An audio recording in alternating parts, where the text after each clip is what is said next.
Hello Wangxian lovers and nature lovers. तो guys, कैसे हैं आप सब? आई होप आप सब ठीक हैं। तो गाइस, मुझे पता है आप सबकी कंप्लेंट्स है, मैंने सुनी थी, मीन्स मैंने पढ़ी है आपकी कंप्लेंट्स। और सच बताओ ना गाइस, तो मुझे आपकी कंप्लेंट सुनना भी इतना ज़्यादा पसंद आता है ना कि आप इतने प्यार से मुझसे कंप्लेंट करते हो ना कि मुझे आपकी कंप्लेंट पे भी प्यार आता है सच में। गाइस, मैं जानती हूँ कि आपके कंप्लेंट्स है कि दीदी आप डेली वीडियोस क्यों नहीं बनाती हो, आप डेली अपलोड क्यों नहीं करती हो, आपकी वीडियोस में कभी कभी आवाज़ें भी आती हैं। मैं बता दूँ आपको गाइस कि मैं भी एक स्टूडेंट हूँ, क्लास 12 की स्टूडेंट हूँ। तो मुझे पढ़ना रहता है, मुझे कोचिंग जाना रहता है, मुझे आगे की प्रिपरेशन करनी रहती है।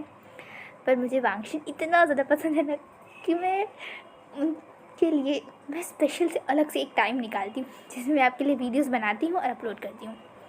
आपने देखा होगा मैं कभी कभी एक दिन में 2 वीडियोस अपलोड करती हूँ, कभी कभी मैं नहीं करती हूँ क्योंकि मैं उसके लिए मैं वीडियोस बनाती रहती हूँ। और कभी कभी मुझे मन भी नहीं करता क्योंकि मैंने स्टोरीज़ को कहीं लिखा नहीं है, तो मेरे मन में कोई अच्छा आइडिया नहीं आता ना, तो मैं नहीं बताना चाहती आपको, मैं ऐसे कुछ भी नहीं बोलना चाहती, इसलिए मैं नहीं करती। मैं चाहती हूँ कि आपके मेरी हर एक वीडियो को आप बहुत इंटरेस्ट के साथ देखो, आपको बहुत अच्छा लगे, आपको बहुत गुड फील हो आपने वीडियो देखी। इसलिए जब तक मेरे पास कुछ खास आइडियाज़ नहीं होते ना, मैं वीडियो बनाना ही नहीं चाहती। और शायद इसीलिए मुझे लेट हो जाता है या मुझे टाइम भी नहीं मिलता है। इसलिए गाइस, प्लीज़ ना मेरी भी कंडीशन समझ लीजिए। मैं भी 12th की स्टूडेंट हूँ और 12th कितना प्रीशियस समय है और कितनी वैल्यू होती है 12th की। तो मैं जानती हूँ कि अगर मुझे ऐसे नहीं रिक्वेस्ट करना चाहिए पर आपसे, पर प्लीज़ समझ लीजिए। मैं वीडियोस बनाना तो नहीं रोकूँगी, पर हाँ, वीडियोस ऐसी ही आएंगी क्योंकि मुझे जब भी टाइम मिलता है ना मैं बना लेती हूँ। और कभी जब मुझे टाइम नहीं मिलता तो इसलिए लेट हो जाता है, तो सो सॉरी इसके लिए। तो चलिए आज की ये ब्यूटीफुल सा पार्ट भी स्टार्ट करते हैं। अभी तक हमने देखा था कि हमारे प्यारे से ईजान कपल की क्यूट सी डेट हुई थी। हाँ, वो डेट ही है, छोटी सी प्यारी सी क्यूट सी डेट। और अब नेक्स्ट दिन हो चुका है एक ब्यूटीफुल सी मॉर्निंग। हमारे ईजान कपल उठते हैं, रेडी होते हैं और शूट पर आ जाते हैं। हमारे डायरेक्टर्स हमारे ईजान कपल से मिलकर बहुत खुश थे क्योंकि पांगजी ने बताया था कि शाहजहान को एक्टिंग आती है और उसने अच्छे से परफॉर्म किया था। तो डायरेक्टर्स चाहते थे कि शाहजहान एक बार उन्हें एक्टिंग करके दिखा दे, मीन्स कोई भी एक छोटा सा सीन। तो जो हम लोग नाइटलेस सिटी वाले दिन की सीन देखे थे, जब हमारा विंग खड़े हो गए उस बड़े से बिल्डिंग पर खड़े होकर कह रहा था सबसे, वो कितनी मीन्स वो थोड़ी एक्टिंग थोड़ी डेविल वाली थी, राइट? तो नेगेटिव रोल था उस समय थोड़ी सी पार्ट में, तो वो उससे चाहते थे कराना। तो शाहजहान बस लाइंस पढ़ रहा था और हमारा ईवो बैठा हुआ था और अपनी shakes, milk shake, fruit shake वो इन्जॉय कर रहा था क्योंकि शॉर्ट एंड उसके लिए काफ़ी सारे शेक्स लाया था क्योंकि वो खाना नहीं खाता था। उसे जब भी शूट पे जाना रहता था ना, वो सुबह कुछ भी नहीं खाता था इसलिए। और तब हमारे डायरेक्टर ने कहा, अरे आप दोनों लीड से बाकी क्रू मेंबर्स, आपके बाकी जो कंपेनियंस है उसे मिलाना, तो हम रह गए। तो उनके ताली बजाते ही एक एक करके सारे एक्टर्स आ गए जो भी उस टीम में रोल प्ले करेंगे। हमारे ईजान तो शॉक खड़े थे क्योंकि आपको तो पता ही है कौन कौन किस एक्टर ने कौन सा रोल प्ले किया है। तब ईबो ने कहा, मम्मा आप लाली का ही रोल प्ले करोगी, वो भी अंटीम में, आप मेरी क्लैन लीडर का रोल प्ले करोगी। वाह मम्मा, सो गुड, आप सच में ना बहुत अच्छी एक्टर होगी। तो यहाँ लाली ने कहा, अच्छा तुम्हें कैसे पता कि मुझे एक्टिंग आती है? तब वो ने कहा, क्यों नहीं आती है, कल आप और शाहजहान मेरे खिलाफ ही तो खड़े थे और कितनी अच्छी एक्टिंग कर रहे थे, मुझे सब पता है आपको आती है। ये सभी बातें वो बहुत ही पाउट करके क्यों उठे कह रहा था। तब लानी ने कहा, मैं कितनी बार कहा पाउट करके मत बात किया करो, तुम कितने ज़्यादा क्यूट लगते हो, कोई अल्फ़ा नहीं, तुम्हें पटा लिया तो शाहजहान का क्या होगा? तब पीबो ने कहा, कोई अल्फ़ा मेरे आसपास भटकने ही नहीं देता, ये कैसे पटेगा मुझसे कोई। उसने ये सब धीरे से विस्पर करते हुए कहा, पर मम्मा तो मम्मा होती है ना, वो बच्चों की मन की बातें तो ऐसे चुटकी बजाते सुन लेती। तब लान ई ने कहा वो ईबो चुप। तब शाहजहान अपनी मम्मा के पास गया, यानली मम्मा के पास, और कहा मम्मा सच में अब कैसे रेडी होगी? आप मेरी बहन का रोल प्ले करोगी? ये कितना अजीब होगा, मुझे आपको सीधे बोलना होगा। तब यानली ने कहा तो क्या हुआ, क्या तुम चाहते मैं तुम्हारी दादी का रोल प्ले करूँ? मीन्स तुम मुझे इतनी बुढ़िया समझते हो? मैं इतनी बुढ़ी भी नहीं हो गई हूँ, समझे शाहजहान? तब शाहजहान ने कहा मम्मा क्या कह रही हो, अब तो कितनी ज़्यादा यंग हो, आप मेरी बहन नहीं बेटी लगती हो। यानली ने उसके कानों को पकड़ते हुए कहा अच्छा यानी मैं तुम्हारी बेटी हूँ तो तुम मुझे कंट्रोल करोगी? हाँ। तो शाहजहान ने कहा मम्मा मम्मा छुड़ी मेरा कान। ईवो और लारी दोनों ये देख रहे थे और ईवो तो जोर से हंसने लगा। और तब यानली के पास आकर कहा गुड मम्मा आप इसे पनिश कीजिए, आपको पता है कल इसने मुझे बुली किया। तब यानली ने कहा क्या तुमने मेरी प्यारी सी ईवो को बुली किया शाहजहान? तब शाहजहान ने कहा नहीं मम्मा मेरे कान तो छोड़िए, मेरे कान आपको पता नहीं कितने तो सेंसिटिव है मामा, छोड़िए मुझे दर्द हो रहा है। तब फाइनली यानली ने उसे छोड़ा और कहा खबरदार जो मेरे प्यारे से ईबो को तुमने बुली किया तो तुम बहुत मार खाओगे मुझसे। तब शाहजहान ने कहा क्या मम्मा आपको उसकी बातों पे यकीन है, आपको अपने बेटे की बातों पे यकीन नहीं? तब यानली ने कहा मुझे तुम्हारी बातों पे बिल्कुल भी यकीन नहीं है, मैं जानती हूँ तुम हमेशा उसे परेशान करते हो। तब वो उस पर हंस रहा था और कहा हाँ देखो शाहजहान देखो ये मम्मी ये साइड है। तब लैंड ई वहाँ आई और कहा वो क्या कर रहे हो तुम यहाँ पे, चलो तुम्हें तो पनिशमेंट मिलनी चाहिए। तब ईबो ने पाउट कर लिया और कहा नहीं यानली मम्मा मुझे बचाइए। वो जाके चुप गया।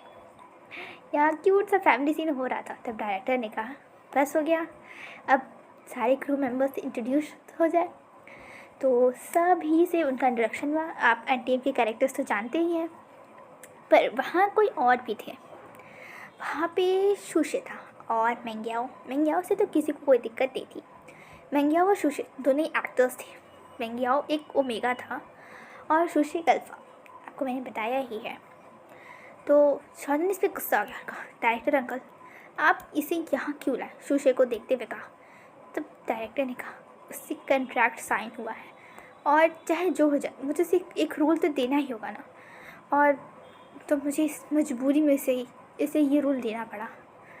तब शाहजहान ने कहा उसके कॉलर को पकड़ते हुए अगर तुम मेरे ईबो के आसपास भटकी तो फिर जान लेना मुझे तुम्हें मारने में बिल्कुल समय नहीं लगेगा, समझे ना? शुशे ने कहा मुझे तुम्हारे उस अल्फा में ओमेगा में कोई इंटरेस्ट नहीं है, मैं तो केवल से बातें कर रहा था, उसे खा नहीं जा रहा था, तो इतना ओवर रिएक्ट करने की कोई ज़रूरत नहीं है। वैसे भी मेरे ज़्यादा रूल्स नहीं है तो ज़्यादा ओवर रिएक्ट मत करो, समझे?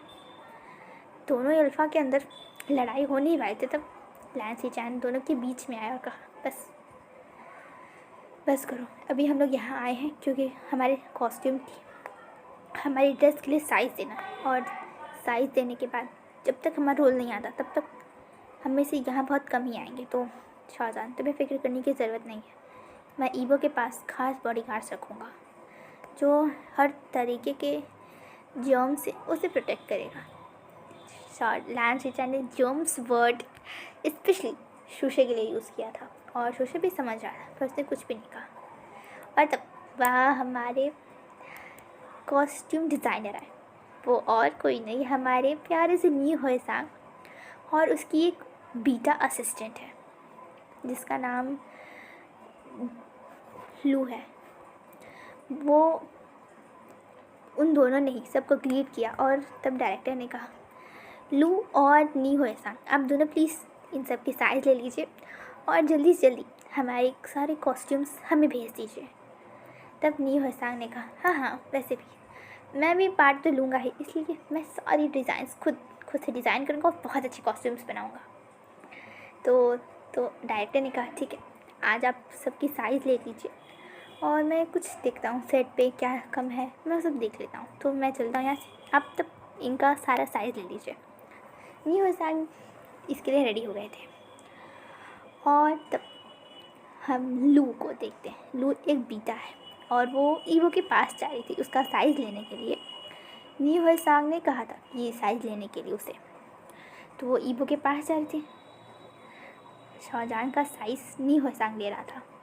शाहजहान ने जब देखा कि लू ईवो का साइज़ ले रही है, ईवो से मीन्स जब उसके साइज़ लेना तो उसे थोड़ा सा पास भी तो जाना होगा ना, तो ये बात उसे पसंद नहीं आई। उसने नी होसांग के हाथ को पकड़ा और कहा, क्या तुम्हें बीटा असिस्टेंट ही मिली थी? क्या तुम्हें ओमेगा कोई नहीं मिला तुम्हें? तब नी होसांग ने कहा, सच में शाहजहान, हम दोनों दोस्त थे, तो इसका अर्थ मतलब ये नहीं कि तुम मुझे ऐसे ट्रीट करोगे। मैं भी खास हूँ, मैं पूरी फैशन डिज़ाइनिंग इंडस्ट्री में सबसे फेमस हूँ, तो ज़रा संभल कर। तब शाहजहान ने उसे पिंच करते हुए कहा, अच्छा क्या हम दोनों दोस्त नहीं हैं? हम लोग कॉलेज हुड से नहीं, बुरे, जब हाई स्कूल से हम दोनों साथ में हैं, मैं, तुम और शुयांग, और अभी भी मुझे तुम्हें ऐसे ट्रीट करना? मुझे तो मारने का तुम्हें मन कर रहा है। तुमने ईवो के लिए बीटा लाया? तब नहीं हो सकने का, तो क्या चाहते हो मैं उसके पास जाऊँ? तब शाहजहान ने कहा, हाँ तुम जाओ, तुम रहोगे तो मुझे टेंशन नहीं रहेगी। नहीं हो साग ने कहा, सच में शाहजहान, उफ ये जेलसी ना क्या क्या करा देती है अल्फ़ा को। बेचारा अल्फ़ा कहा जैसे किसी की कोई परवाह नहीं है, आज वो एक ऐसे बीटा के ओमेगा के आसपास घूम रहा है, उसे प्रोटेक्ट कर रहा है। हाय हाय, वो ऐसे कह रहा था और शाहजहान उसकी तरफ देख रहा था और कह रहा था, तुम जा रहे हो या मैं तुम्हें मारूं? तब नी होसांग गया और कहा, लू तुम जाओ, शाहजहान की ले लो सारी साइजेस, मैं ईबो का ले रहा हूँ। ईबो को अच्छा नहीं लगा कि लू शाहजहान के पास जाएगी, और शाहजहान भी एज उसका नेचर हंस हंस के बातें कर रहा था, क्योंकि लू को वो जानता था। लू एक बार पहले भी उसके लिए कपड़े डिज़ाइन कर ली है, पहले भी किया था उसने, तो वो और लू एक दूसरे से पहले भी मिले थे, तो शाहजहान थोड़ा उसे फ्रेंडली होकर बातें कर रहा था। और ईबो को ये बातें बिल्कुल पसंद नहीं आती, उसे खुद भी फील नहीं हुआ था कि आखिर उसके मन में ये अजीब सी क्यों फीलिंग हो रही है, आखिर क्या चल रहा है। तब नी होसांग ने कहा, क्या हुआ ईबो, क्या सोच रहे हो तुम? इतने वो भी गहरे ख्यालों में हो, लगता है किसी के बारे में सोच रहे हो। ईबो अपनी ख्यालों की दुनिया से बाहर आते हुए कहा, नहीं नहीं, मैं ऐसा कुछ भी नहीं सोच रहा, मैं बस सीरीज़ के बारे में सोच रहा था और कुछ नहीं। आपने मेरी साइज़ ले ली तो क्या मैं जाऊँ? अब वैसे भी मुझे कोई काम नहीं है। तब नी होसांग ने कहा, हाँ हाँ तुम जाओ, तुम बैठ जाओ। वो बैठ गया और तब उसने जाकर शॉशिनचैन से कहा, शॉशिनचैन क्या मैं घर जाऊँ? मैं बहुत ज़्यादा टायर्ड, पता नहीं क्यों फील कर रहा हूँ और मुझे बिल्कुल भी अच्छा फील नहीं हो रहा, तो मैं क्या घर जाऊँ?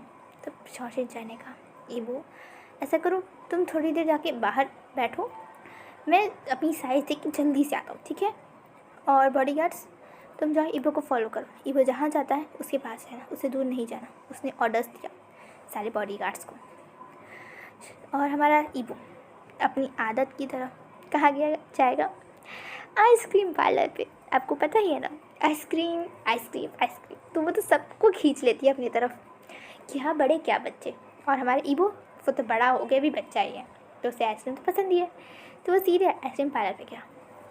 उसने अपनी फेवरेट आइसक्रीम ऑर्डर की, उसे खाया, और अभी तक भी शिनचैन नहीं आया था, तो वो बाहर बैठ गया। और अचानक से कोई तो आया, और ईबो अपने फ़ोन में थोड़ा बिजी था, वो गेम खेल रहा था और इसलिए उसने ध्यान नहीं दिया। पर यहाँ से शिन शिफ्ट होता है और हमारे शॉशिनचैन पे जाता है। थोड़ी देर बाद जब शॉशिनचैन आइसक्रीम पार्लर पे आया तो उसने पूछा, क्या आपने कोई पर्सन को देखा जो बहुत ज़्यादा ब्यूटीफुल हो और उसके साथ बहुत सारे गार्ड्स होंगे?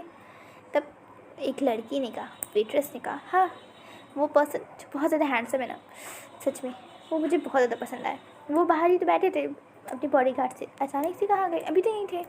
तब शॉशिनचैन ने कहा, कहाँ गया ये ईबो ना मुझे हमेशा परेशान करके रखता है, न जाने अब कहाँ गया होगा।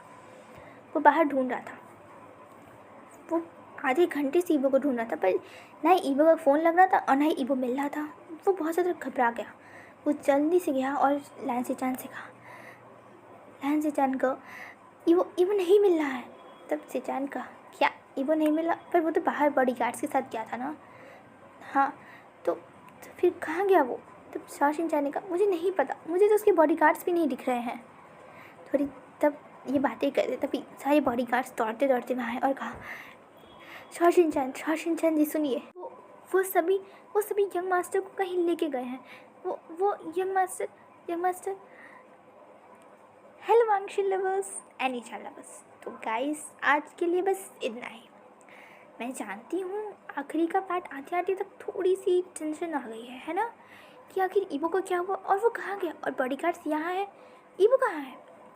गाइस रिलैक्स, कुछ नहीं, मैं नेक्स्ट पार्ट में आपको बताती हूँ कि क्या हुआ और क्या नहीं। और हाँ, ये FF क्यूट है और बहुत ही ब्यूटीफुल है, पर ऐसा नहीं है कि इसमें ट्विस्ट और टर्न्स नहीं है। बिना ट्विस्ट और टर्न्स के कौन सी FF पूरी होती है, आप ही बताइए। इसीलिए अब इसका मेन ट्विस्ट आने वाला है। ये FF बहुत बड़ी तो नहीं है, लेकिन हाँ छोटी भी नहीं है। इसमें अभी भी 5-6 पार्ट्स बनेंगे। तो always take care of yourself, always be happy and never forget to love our Wangshin and Echan. Bye bye guys and take care of yourself.